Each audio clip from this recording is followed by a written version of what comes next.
अस्सलाम वालेकुम वरहमतुल्लाहि वबरकातुहू। मैं हमदादुल्ला ख़ान और आप देख रहे हैं मेरे यूट्यूब चैनल आयु के circle. Dear students and viewers, गुज़िश्ता क्लास में हमने कंजंक्शंस और कंजंक्शंस के कुछ अक़साम को डिस्कस किया था। आप जानते होंगे कि कंजंक्शन वो अल्फाज होते हैं कि जो दो जुमलों को, दो लफ्ज़ों को आपस में जोड़े रखें। इसके अलावा हमने पहली किस्म गुज़िश्ता क्लास में कोऑर्डिनेटिंग कंजंक्शन डिस्कस की थी। कोऑर्डिनेटिंग कंजंक्शन को याद करने के लिए आपको मैंने 7 अल्फ़ाबेट्स बताए थे और उन 7 अल्फ़ाबेट से एक वर्ड बना के आपको बताया था कि उस वर्ड को अगर आप याद करते हैं तो आप कभी भी कोऑर्डिनेटिंग कंजंक्शंस को भूल नहीं सकते। वो अल्फ़ाबेट्स क्या थे या वो वर्ड क्या था? Fan boys. ये 7 अल्फ़ाबेट्स हैं कि जो मिलके एक वर्ड बना रहा है। Fan boys that's mean for, and, nor, but और येट, सो। तो कोऑर्डिनेटिंग कंजंक्शन के मुकम्मल तफसील के लिए मैं डिस्क्रिप्शन में लिंक दे रहा हूँ, वो पहली वीडियो आप देख लीजिएगा, आपको कंजंक्शन मुकम्मल तौर पर समझ आ जाएगा। आज जो हम पढ़ने वाले हैं ये कंजंक्शन के वो 2 अक़साम हैं कि जो हमें इंग्लिश ज़बान में सबसे ज़्यादा मुस्तअमिल यानी कि इस्तेमाल होते हुए दिखाई देते हैं। आज जो हम कंजंक्शन की दूसरी किस्म पढ़ने लगे हैं वो है सबऑर्डिनेटिंग कंजंक्शन। सबऑर्डिनेटिंग कंजंक्शन क्या करता है? ये 2 लफ्ज़ों को भी जोड़ता है, लेकिन इससे बढ़कर ये 2 क्लाउज़ को जोड़ता है। माहिरीन लिसानियात कुछ तो डिपेंडेंट क्लाउज़ कहते हैं, कुछ प्रिंसिपल क्लाउज़ कहते हैं, फिर कुछ इंडिपेंडेंट क्लाउज़ कहते हैं और कुछ सबऑर्डिनेट क्लाउज़ कहते हैं। डिपेंडेंट क्लाउज़ या प्रिंसिपल क्लाउज़ वो क्लाउज़ कहलाते हैं जुमले में कि वो मुकम्मल मानी दे, जो मुकम्मल मकसद समझा दे बात का। इसके कुछ मिसालें यहाँ पर मैंने लिखी है। पहली मिसाल को ज़रा समझिएगा। प्रिंसिपल और सबऑर्डिनेट क्लाउज़ तो समझ आ चुका होगा।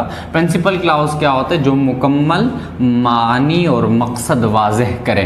सबऑर्डिनेट क्लाउज़ क्या होता है? कि जिसमें बात आधी होती है, अधूरी होती है और मुकम्मल मतलब और मकसद वाज़ेह नहीं होता। देखें ज़रा, बिकॉज इट वॉज रेनिंग। आपको ये जुमला लिखा हुआ दिखाई दे रहा होगा, बिकॉज इट वॉज रेनिंग, क्योंकि बारिश हो रही थी। क्योंकि बारिश हो रही थी।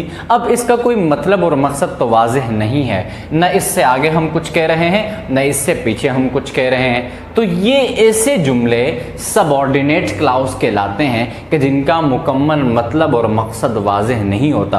अच्छा, एक बात और याद रखिएगा, सबऑर्डिनेटिंग कंजंक्शन को आप जुमले के शुरू में भी लगा सकते हैं और जुमले के बीच में भी आप इसको इस्तेमाल कर सकते हैं। देखिए, ये तो पहली क्लाउज़ जो हमने डिस्कस की, ये तो सबऑर्डिनेट क्लाउज़ थी, ठीक। अब अगर हम प्रिंसिपल क्लाउज़ की बात करें, वी हैड, अच्छा हैड मैंने 2 बार लिखा है, we had to cancel the class picnic. हमने क्लास की तफरी को या क्लास के सैर को, क्लास के विज़िट को क्या किया? कैंसिल किया। अब आपको समझ आ रहा होगा कि सबऑर्डिनेट क्लाउज़ किसको कहते हैं और इससे हटकर प्रिंसिपल क्लाउज़ किसको कहते हैं। देखें, we had to cancel the class picnic, हमने क्लास के पिकनिक को क्या किया? मनसूख किया। अब इस जुमले में मुकम्मल मानी और मतलब वाज़ेह हैं कि काम जिसको ख़त्म किया गया, लेकिन इससे पहले वाले जुमले ने क्या किया? इस दूसरे वाले जुमले को वजाहत दी। ये सबऑर्डिनेट क्लाउज़ है और ये कौन सा क्लाउज़ है जी? प्रिंसिपल क्लाउज़ है। We had to cancel the class picnic because it was raining.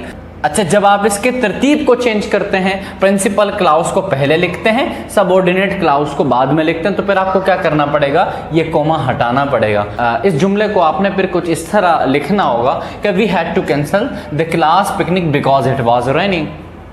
तो इस 2 क्लाउज़ के अंदर मुकम्मल मतलब और मकसद वाज़ेह हो गया। तो इसी तरह बिकॉज ने क्या किया कि 2 क्लाउज़ को जोड़ा।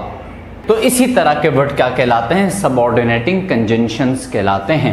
अच्छा, दूसरी मिसाल को ज़रा देखिएगा। यहाँ पर मैंने क्या किया था कि मैंने सबऑर्डिनेट क्लाउज़ को पहले लिखा था, प्रिंसिपल क्लाउज़ को बाद में लिखा था। अब यहाँ पर मैं क्या करता हूँ, एक कंडीशनल सेंटेंस है, उसकी मिसाल दे देता हूँ। यहाँ मैं प्रिंसिपल क्लाउज़ को पहले लिख देता हूँ, यू विल पास्ड, तुम पास हो जाओगे।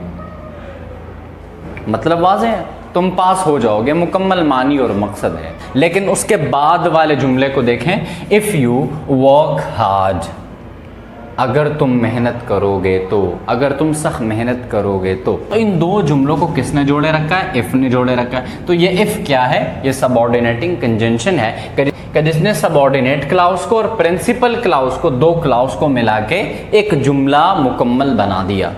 अब ज़रा अगले मिसाल को समझिएगा। आई हैड डन होमवर्क, मैं अपना होमवर्क कर चुका था या मैं अपना काम मुकम्मल कर चुका था। Before went to school, school जाने से पहले। अच्छा, अगर मैं इस जुमले को इस्तेमाल करूं before went to school, school जाने से पहले, ये मुकम्मल मानी और मतलब नहीं दे रहा, इसलिए इसको हम कहते हैं सब ऑर्डिनेट क्लाउज।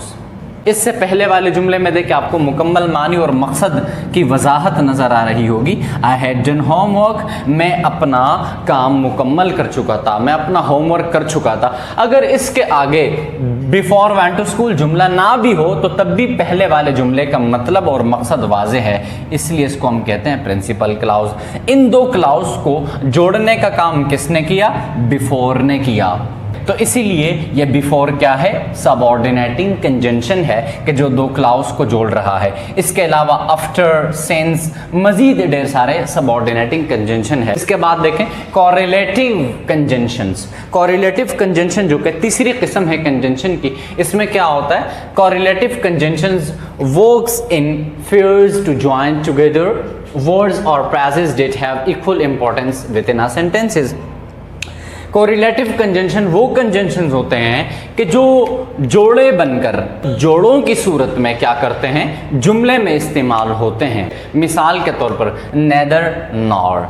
नेदर का मतलब है ना तो और नॉर का मतलब है ना ही। अब इस जुमले को देखें ज़रा, बहुत ही आसानी के साथ आपको समझ आएगा। Zunaira likes neither milk nor ice cream. Zunaira क्या करती है? ना तो वो दूध पसंद करती है और ना ही आइसक्रीम। यानी कि दो लफ्ज़ों ने मिलकर एक जुमले में एक अहम किरदार अदा किया और नफ़ी बता दी। Zunaira likes neither milk nor ice cream. Zunaira क्या करती हैं? ना तो वो दूध पसंद करती हैं और ना ही आइसक्रीम। ठीक है। इसी तरह एक और कोरिलेटिव कंजंक्शन के जो फेयर्स की सूरत में सेंटेंसेस में इस्तेमाल होते हैं, देखें असलम कैन बोथ। असलम दोनों कर सकता है, रीड एंड राइट। वो क्या कर सकता है? लिख भी सकता है और पढ़ भी सकता है।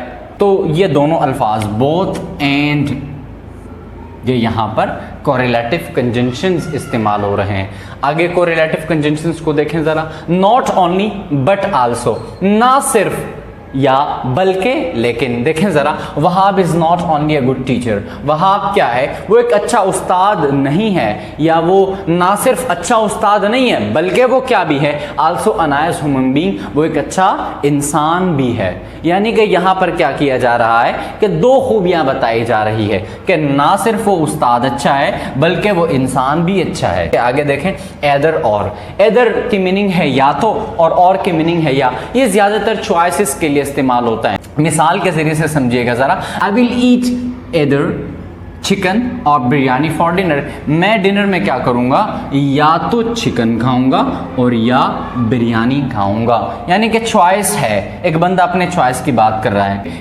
एदर का मतलब है या तो और का मतलब है या। इसी तरह ये दो अक़साम थे कि जिसको हमने तफसीलन डिस्कस किया। अच्छा, मज़ीद कोरिलेटिव कंजंक्शंस इसी तरह भी इस्तेमाल होते हैं। जो चार अहम थे, neither nor but and not only but also either और, ये चार बहुत ही ज़्यादा इस्तेमाल होते हैं, इसलिए तफसील आपको समझा दी गई। मज़ीद इसके अलावा वेदर और, so as, no sooner, than, the more, ये भी हमें कोरिलेटिव कंजंक्शंस इस्तेमाल होते हुए दिखाई देते।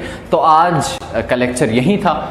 थोड़ी सी वजाहत एक बार फिर कर दूं कि टाइप ऑफ कंजंक्शंस क्या होते हैं और कंजंक्शंस क्या होते हैं। कंजंक्शन वो अल्फाज होते हैं कि जो दो जुमलों को और दो वर्ड्स को आपस में जोड़े रखें। पहली किस्म जो हमने पढ़ी थी वो कोऑर्डिनेटिंग कंजंक्शन थी, जो कि एक वर्ड या 7 अल्फ़ाबेट पर मुश्तमिल एक वर्ड है। वो अगर आप याद करेंगे तो आप कभी नहीं भूल पाएंगे, और वो है फैन बॉयज़। फैन बॉयज़ से मुराद क्या है? फॉर एंड नॉट बट और येट सो। ठीक है। और इसकी मुकम्मल मिसालें और तफसील गुज़िश्ता लेक्चर में हमने डिस्कस की थी। उसके बाद आज हमने डिस्कस किया सबऑर्डिनेटिंग कंजंक्शन।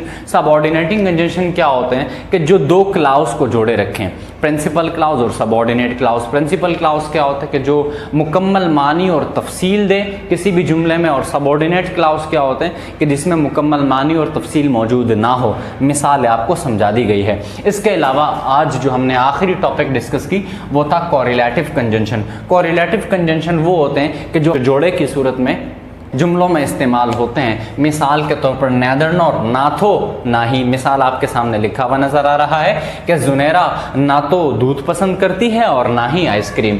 इसी तरह अगली मिसाल बोथ एंड, फिर उसके बाद not only but also, either और। ये सारी मिसालें मैं आपको समझा चुका हूँ। मजीद हम कोरिलेटिव कंजंक्शन जो जुमलों में इस्तेमाल करते हैं वो वेदर और, so as, no more than, the more, इसी तरह ढेर सारे हैं जो हम अपने जुमलों में इस्तेमाल करते हैं। तो उम्मीद है कि आज का लेक्चर समझ आ चुका होगा, और चैनल को सब्सक्राइब करना ना भूलिएगा और दोस्तों के साथ शेयर करना ना भूलिएगा। जज़ाकल्लाह।